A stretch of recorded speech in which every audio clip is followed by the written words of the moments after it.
Hello friends, welcome back to my channel click रिग्गी। एक बार फिर से स्वागत करता हूं आप सबका अपने चैनल पर और आशा करता हूं कि आप सारे लोग स्वस्थ होंगे, अच्छे होंगे। और आज का जो हमारा टॉपिक है वो है टुक लोन टुक स्ट्रेस। लोन लिया, तनाव लिया।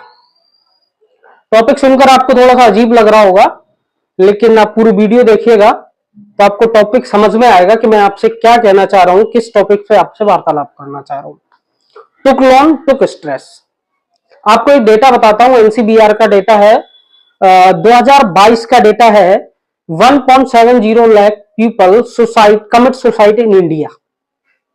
ये 2022 का डेटा बता रहा हूं मैं आपको, और मैं ये वीडियो 2024 में रिकॉर्ड कर रहा हूं। तो आप ये जो 1.70 लाख का नंबर है, इस नंबर को आप सोच सकते हैं नंबर कहां तक इंक्रीज हुआ होगा। 1,70,000 लोगों ने इंडिया के अंदर सुसाइड किया अकॉर्डिंग टू एनसीबीआर डेटा। इसमें से 7,000 पीपल वो थे जिन्होंने कर्ज की मार से, कर्ज में होकर स्ट्रेस लेके सुसाइड कमिट किया हुआ है। 7,000 लोग थे। अगर मैं औसतन मान निकालूं तो पर डे, प्रतिदिन 19 से 20 लोग ड्यू टू इंडेप्टनेस के कारण सुसाइड कर लेते हैं। मतलब कि लोन लेने जाते हैं और तनाव को साथ ले आते हैं। हर व्यक्ति की अपनी अपनी स्थिति होती है, अपनी अपनी परिस्थिति होती है, जिसके कारण वो सुसाइड कमिट करता है, सुसाइड करता है। मेरा वीडियो बनाने का पर्पस क्या है, इस टॉपिक को आप लोगों के सामने रखने का पर्पस क्या है। हम कौन सी ऐसी गलतियां करते हैं जो लोन के साथ अपने साथ तनाव ले आते हैं। लोन लेते हैं, हम अपनी आवश्यकताओं को पूरी करते हैं, उसके बाद हम डिप्रेशन में चले जाते हैं, उस लोन को नहीं भर पा रहे। ऐसा कौन सी क्राइटेरिया है जो हम फुलफिल नहीं कर पाते, ऐसी कौन सी चीजें हैं जो हम फुलफिल नहीं कर पाते और हम स्ट्रेस में चले जाते हैं और लोग सुसाइड कमिट कर लेते हैं। बड़ा गंभीर विषय है और ये डेटा भी बड़े गंभीर है। अगर आप डेटा देखेंगे कि 2018 से लेके 2022 तक का जो डेटा है, उसमें 49,486 पीपल कमिट सुसाइड। कर्ज के कारण लोन ले लिया, स्ट्रेस आ गया, स्ट्रेस में चले गए, दिमाग काम नहीं कर रहा और सुसाइड कर लेते हैं, कमिट सुसाइड कर लेते हैं। क्यों? कारण क्या? उनके लाइफ में ऐसी कौन सी प्रॉब्लम एंटर कर जाती है कि वो कर्ज से तंग आकर स्ट्रेस ले लेते हैं और सुसाइड कर लेते हैं। आपका ज्यादा समय नहीं लूंगा, मैं एक दो पॉइंट बताता हूं जो मुझे इंडिविजुअली और जो मुझे अपने व्यक्तिगत तौर पर लगता है, ऐसे पॉइंट मैं आपके साथ रखता हूँ। बड़े जिम्मेदारी के साथ ये बात मैं आपसे कहता हूं कि ये जितने भी कर्ज के कारण सुसाइड हुए इंडिया के अंदर, ये प्रतिदिन जो 19 और 20 का औसत है जो लोग सुसाइड कर रहे हैं, इसका क्या कारण है। मैं बड़े जिम्मेदारी से और अपने व्यक्तिगत तौर पे ये बात रखता हूं, कहीं ना कहीं लोन लेते समय हमने चूक की होगी। क्या चूक की होगी उसको मैं आपके सामने रखता हूं। अगर आपको चीजें करेक्ट लगे तो कमेंट करके बताइएगा। लोन लेते समय हमें किस प्रकार अपने माइंड को प्रिपेयर करना चाहिए। लोन कोई गलत नहीं है, लोन लेना कोई गलत बात नहीं है, लोन कोई गलत प्रोडक्ट नहीं है, लोन बहुत अच्छा प्रोडक्ट है। बशर्ते आप उसको कैसे ले रहे हैं, आप उसको कैसे यूज कर रहे हैं, आपको ये पता होना चाहिए। सबसे पहला पॉइंट है, जब आप लोन ले रहे हो तो प्रिपेयर होने के लिए 3-4 पॉइंट अपनी लिस्ट में नोट कर लें और शायद ये पॉइंट आपके काम आए। Understanding your need, first point. अपनी नीड को समझे। लोन लेने से पहले आपको लोन लेने की जरूरत क्या है, आपको लोन क्यों चाहिए, कौन सी जरूरत है जो आपको लोन से ही फुलफिल होगी। अंडरस्टैंडिंग योर नीड, आपको सबसे पहले अपनी नीड को समझना होगा। लोन हम वास्तविक जरूरत को पूरा करने के लिए ले रहे हैं, कोई बहुत बड़ी हमारे लाइफ में समस्या आई है उसको हल करने के लिए लोन ले रहे हैं, या फिर अपने शौक को पूरा करने के लिए लोन ले रहे हैं। सबसे पहले अगर ये पॉइंट आपके माइंड में क्लियर है तो आप सही रास्ते पे जा रहे हो। दूसरा पॉइंट है रीपे कैलकुलेशन।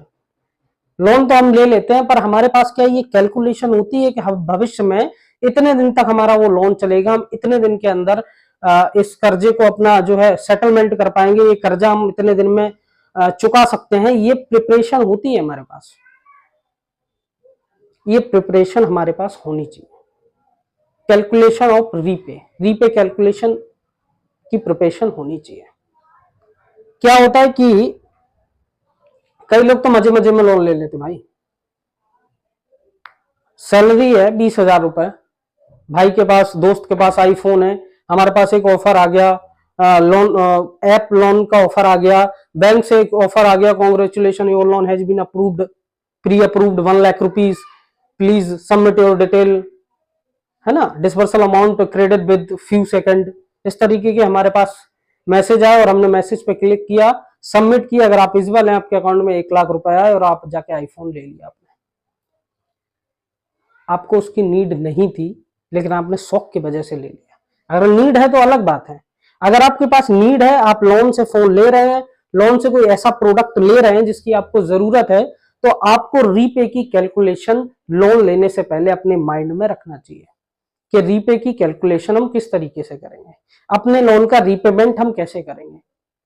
देखो, लोन लेने के बाद ऐसा नहीं है कि हमारी लाइफ में कोई भी प्रॉब्लम नहीं आएगी, क्योंकि प्रॉब्लम जब भी आती है इनविटेशन देके नहीं आती, आपको टेक्स्ट मैसेज करके नहीं आएगी, आपको मेल करके नहीं आएगी, आपको व्हाट्सएप करके नहीं आएगी, वो आपकी लाइफ में डायरेक्टली इंटर करेगी।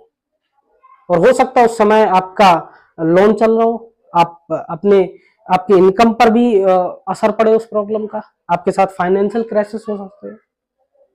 तो ये सोचकर भी हमको लोन लेना चाहिए। तो हमें कैलकुलेशन करना चाहिए रीपे की, कि हम कितने दिन में कितना लोन चुकाएंगे, हमारे पास लोन की ईएमआई जाने के बाद क्या सेविंग है। अगर हमारे लाइफ में कोई प्रॉब्लम आती है तो हम उसको कैसे सॉल्व करेंगे, ताकि हमारा जो लोन की जो ईएमआई है वो भी सेफली जाती रहे, हमारे घर के खर्चे हैं, हमारी जो अन्य नीड है वो भी पूरी होती रहे। ये कैलकुलेशन हमारे माइंड में होनी चाहिए, तब हम लोन के लिए प्रिपेयर हो। अब ये नहीं कि 20,000 सैलरी है, आईफोन ले लिया, आईफोन लेने के बाद वो 4-5 महीने उसकी ईएमआई गई, उसके बाद आप ईएमआई नहीं जा रही है, आपके अदर खर्चे आ गए, फिर आप स्ट्रेस में आ रहे हो, आप अपने घर पे ये चीजें शेयर नहीं कर पा रहे, तो आपका स्ट्रेस बढ़ता जाएगा। और स्ट्रेस बढ़ने से फिर कोई अनहोनी भी हो सकती है, घटना भी हो सकती है। तो ये जो है, ये फ्री का लोन के साथ स्ट्रेस मत लें। अगर आप लोन के साथ फ्री का स्ट्रेस लेंगे, लोन के साथ फ्री का स्ट्रेस मत लें। टुक लोन टुक स्ट्रेस, वाई, क्यों? पहला पॉइंट है अंडरस्टैंडिंग योर नीड, दूसरा पॉइंट है रीपे कैलकुलेशन। आप बिल्कुल लोन लेते समय धैर्य रखें, समझदारी से काम लें, अपनी पूरी लोन की योजना बनाएं कि आज के डेट में हमने लोन लिया, इतने समय तक हमको लोन चुकाना है, उस समय के बीच में हमारे पास अगर कोई फाइनेंशियल क्राइसिस होते हैं तो उसका सामना हम कैसे करेंगे, कोई हमारे लाइफ में प्रॉब्लम्स इंटर करती है तो उसका सामना हम कैसे करेंगे, ताकि हमारा जो लोन है उसका रीपे भी आसानी से होता रहे और चीजें भी सॉल्व होती रहे। क्योंकि अगर आपकी फाइनेंशियल क्राइसिस हो रहे हैं, आपके घर में प्रॉब्लम हो रही है और आपके ऊपर कर्जा है, ईएमआई वाले आपके घर पे आ रहे हैं, तो ऑब्वियसली बात है कि आपका स्ट्रेस बढ़ेगा। और जब स्ट्रेस एक लिमिट पार कर देता है, हद पार कर देता है, तो फिर इंसान किसी भी हद तक जा सकता है। तो स्ट्रेस को इस तरीके से बुलावा ना दें। पहली चीज, लोन के साथ स्ट्रेस मत लें।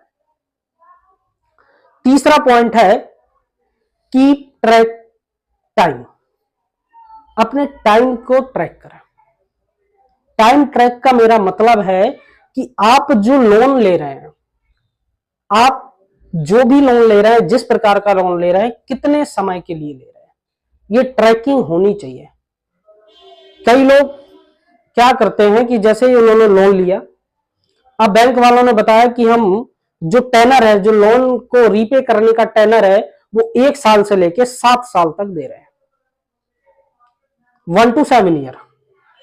तो आपके दिमाग में क्या क्लिक हुआ कि हमने अगर फला अमाउंट का लोन लिया, इतनी हमारी ईएमआई आ रही है 1 साल के अंदर, तो ये ज्यादा है, लेकिन अगर हम इसको 7 साल के लिए खींच लें तो ईएमआई अमाउंट हमें छोटा मिलेगा। तो ये छोटी ईएमआई अमाउंट के लालच में नहीं आना है, क्योंकि आप जितनी छोटी ईएमआई पे करेंगे, जितना लंबा लोन का टेनर करेंगे, उतना ज्यादा आपको बैंक को पैसा देना पड़ेगा और उतने लंबे समय तक आप कर्जे में रहेंगे। तो कर्जा जो भी लोन लो उसको शॉर्ट टर्म के लिए लो, ज्यादा लंबा लोन मत खींचो। अगर आप लोन टेनर भी बहुत हाई ले रहे हो तो आप अपने फाइनेंशियल इतने स्ट्रॉन्ग बनाइए कि उस लोन की जो रेपी की लास्ट डेट है, रीपे करने की जो लास्ट डेट है, उससे पहले आप उसको क्लोज कर पाए, ताकि आपका जो बर्डन है वो आपके दिमाग से जा सके, एक तरह का जो स्ट्रेस है वो आपके दिमाग से रिमूव हो सके, ताकि आपकी जो आपके घर की समस्याएं हैं, फैमिली है, वहां भी कोई दिक्कत ना आए और आपका जो निजी जीवन है वो भी बड़ी सरलता से निकलता जाए।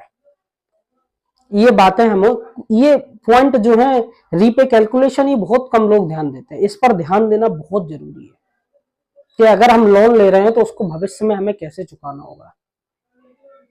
और मोस्ट जो मैं आपको बता रहा हूं वो है कि लोन लेते समय बहुत धैर्यता से काम लें, बहुत बुद्धिमानी से काम लें, सारी चीजों को जाने परखें तभी लोन लें।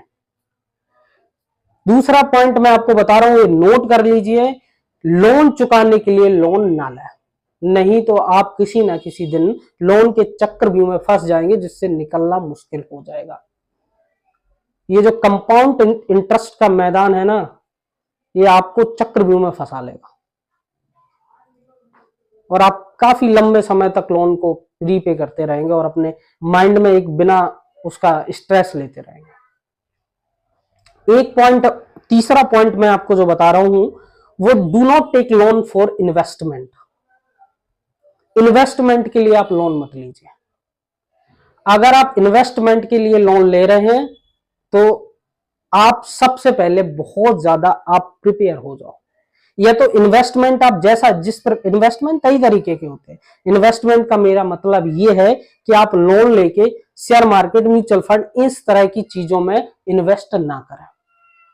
हाँ, आप बहुत अच्छे शेयर मार्केट के जानकार हैं, आपको बहुत अच्छा कॉन्फिडेंस है, कई सालों से है, तो ठीक है, आप अगर आपके अंदर कॉन्फिडेंस है आप कर सकते हैं, लेकिन बिना जानकारी, बिना पूर्णतः नॉलेज लिए आप इन्वेस्टमेंट के लिए लोन ना लें। क्योंकि इन्वेस्टमेंट में जो लोन लोगे आप, जो इन्वेस्टमेंट करोगे, अगर कहीं वहां पे आपको रिस्क का सामना करना पड़ा, कहीं आपको वहां लॉस का सामना करना पड़ा, तो आप बहुत बड़े चक्रव्यूह के अंदर फंस जाएंगे।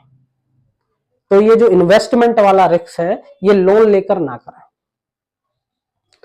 कोई भी प्रोडक्ट आप ईएमआई पर ले रहे हैं, लोन से कोई भी प्रोडक्ट परचेज कर रहे हो, उसको ईएमआई में कन्वर्ट कर रहे हैं, तो आप पहले प्रिपरेशन कर लें। एक छोटा सा फॉर्मूला मैं बता रहा हूं जो व्यक्तिगत तौर पे मुझे बहुत अच्छा लगता है कि जो प्रोडक्ट आप परचेज कर रहे हो उसकी जितनी भी ईएमआई है उसका मल्टीप्लाई बाई 3 कर लो। अगर इतना पैसा आपके पास हर महीने सेव होता है तो आप प्रोडक्ट ले लीजिए, वरना आप प्रोडक्ट मत लीजिए। आप थोड़ा सा वेट करिए, अपने फाइनेंशियल स्थिति स्ट्रांग हो, उसके बाद आप प्रोडक्ट लीजिएगा, उसके बाद अपने शौक पूरे करिएगा। पर टुक लोन टुक स्ट्रेस वाला खेल ना करें।